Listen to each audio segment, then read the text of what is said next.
Hey everybody, welcome to episode 6 of Nick's Entertainment Talk. Today is Friday, so we're going to be talking about video games. For the life of me, I don't know why, I cannot decide which video games to talk about, so I'm like, well, why don't I just pick some of my favorite ones, So what I did was I categorized open world games and my top 5 open world games. These video games that I picked though are the recent ones I've been playing, so I'm not gonna mention all the other ones in the past that are open world games. I'm just gonna mention the most recent ones that I've been playing. So we'll start off with my number 5 pick, which is Assassin's Creed Odyssey. So Assassin's Creed Odyssey, you can play as a male or female character. And it takes place, I think, I don't know, the Spartan days. I don't know when that is exactly. I'm not really into that sort of thing. But I think it takes place in 3000 BC or something like that, way back then. Or I don't know. Like I said, don't quote me. I don't know when it took place, honestly. But you could play as a male or female character. And it's the main story is you... reunite with your family eventually. They don't know you're alive. They thought they killed you when you were a young kid. And then you become this great warrior. You go around killing a cult and you're reuniting with your family and everything like that. This game, when I first started playing it, I was I don't know. I didn't know really what to expect. I heard a lot of good things about it, saying that it was one of the best Assassin's Creed lately or whatever. And what got me interested in playing this game in the first place was how big the map was. I'm a freak for open world games, so I was like, man, I gotta play this game. I gotta get my hands on it because of the world within the game. The map is just ridiculously huge. So I'm like, okay, I gotta play this game.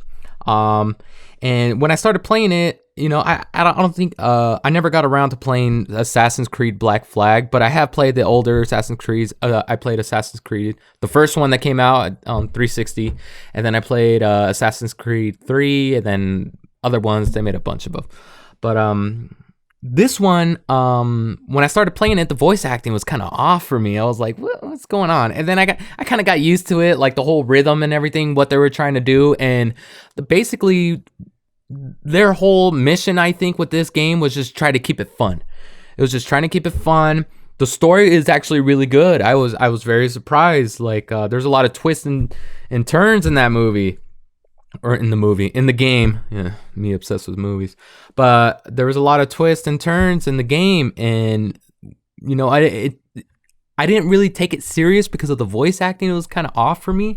But then once it got down to the story, I was like, oh shit, this is actually really good. It's really interesting. It's for me, it's a fun game, man. There's so much to do in here. There's the map is freaking huge. They weren't exaggerating. From the post that I read, is one of the biggest maps they ever played on a video game. But yeah, I remember, I played I think I played halfway through the game, and I don't think I only unlocked a small percentage of the map. And there's so much things to do. That's what I love. There's so much. You'll never get bored with this game. You could spend over 140 hours on this damn game, and there'll still be a lot of things that you can do. There's a lot of side missions that you got to go around looking for this cult, so you got to figure out who they are and find clues to each cult member and everything. So that's pretty cool. But yeah, I rate this game out of a 10. I would have to rate it probably about a 8 out of 10. It's a fun game. It's a good story. Lots to do, huge map, beautiful map, by the way. The scenery and everything is really nice. Yeah, but I give it a hard 8 out of 10, definitely. So we'll leave off that, and then we'll go to my number 4 pick, which was Spider-Man. Spider-Man, as soon as the game came out, I bought it, played it, and beat it within a month, I want to say. But man, the thing is that me and my younger brother, we were talking about this because he's a big fan of this game too. We were talking about this, and we always catch ourselves going back to this game because of the whole, the way you free roam.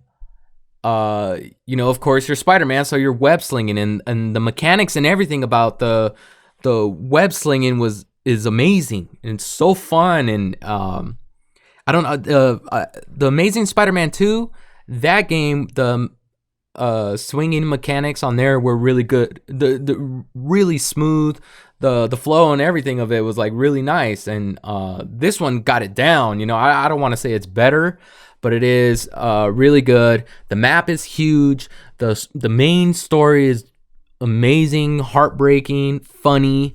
You could play as Mary Jane, and you can also play as Miles Morales.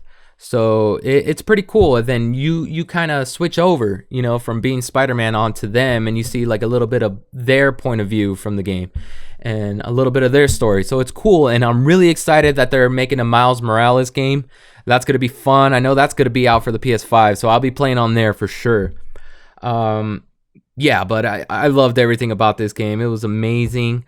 The one thing I wish they would have done differently was make it longer. I want to say the main missions and everything. There's plenty of side missions, but I wish they would have made the main story a little bit longer. That's my only downfall or complaint that I have for this game.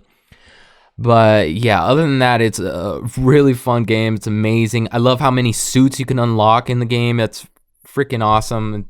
It's fun. I did give this one an 8 out of 10 as well. It's a really fun game. And I loved playing as Spider-Man. It's one of the coolest heroes. This was hard for me to decide. Was my third pick because it was between Ghost of Tsushima and Death Stranding at this point. And from my previous episode of Death Stranding, you guys know I love this game. I'm crazy about it. Love it. But I'm going to have to place it at number 3 and give Ghost of Tsushima number 2. The reason for that is I already did a whole episode on Death Stranding, so you guys know about a little bit about this game, why I love it so much. But Ghost of Tsushima, I had to put it at number 2 only because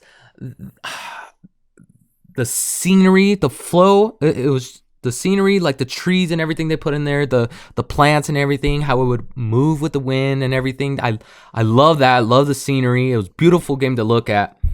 But I also love the pride that they give the samurai in this game. It's like a rule that they don't break. It's like they set down lines they don't cross. You know, that's how they looked upon the samurai. But in this game, your main character breaks those rules and crosses those lines, but he can't help it. It's the human in him. It's not the samurai in him. It's the human in him. And I think it's heartbreaking, but yet I guess beautiful at the same time, because before you're anything else, like before you're a chef, or before you're a firefighter, or before you're a billionaire, you're still human, you know. And that's what I liked about this game, is that, you know, even though he is a samurai, beneath that he's still human, and his human emotions and everything took over that, and he broke rules from being a samurai. And it's heartbreaking because he knows he's going against his code, but at the same time he's doing it for the people he loves and for his island, you know, for his people and everything. And to me, it's, like I said, it's heartbreaking but beautiful at the same time. And it just goes to show that, what was that? I think the curtain was falling down a little bit. Oh well. Anyways, but yeah, the game is beautiful to look at. Amazing story. The voice acting is good. Very smooth game. The mechanics and everything are amazing. The sword fighting is amazing. I love it. I love it. Love it. Love it. I give this game a strong 9 out of 10. Definitely. To me, it was almost perfect. There was a little things that were a little, you know, I picked up along the way, but I'm not going to complain about the small things, okay? Okay, so my number 1 pick for my favorite open world game is, and a lot of gamers out there shouldn't be surprised, but it is Red Dead Redemption 2. This game, to this day, freaking Rockstar, man. They get it right almost every time. And this game, till this day, still amazes me. And the story blew me away. How they take you back to the freaking Western days is amazing, and it's the way they do it. Like every voice actor in there, it was a freaking. I don't know how long the game is. I want to say about 40 hours, the main story, or 30 hours, something like that. But it's a 30-hour long freaking movie because it's so damn good. And the freaking voice acting was amazing. And it's like everybody was perfect for the role that they played. And I love it. I freaking loved it. I was blown away by it. I'm still blown away by it.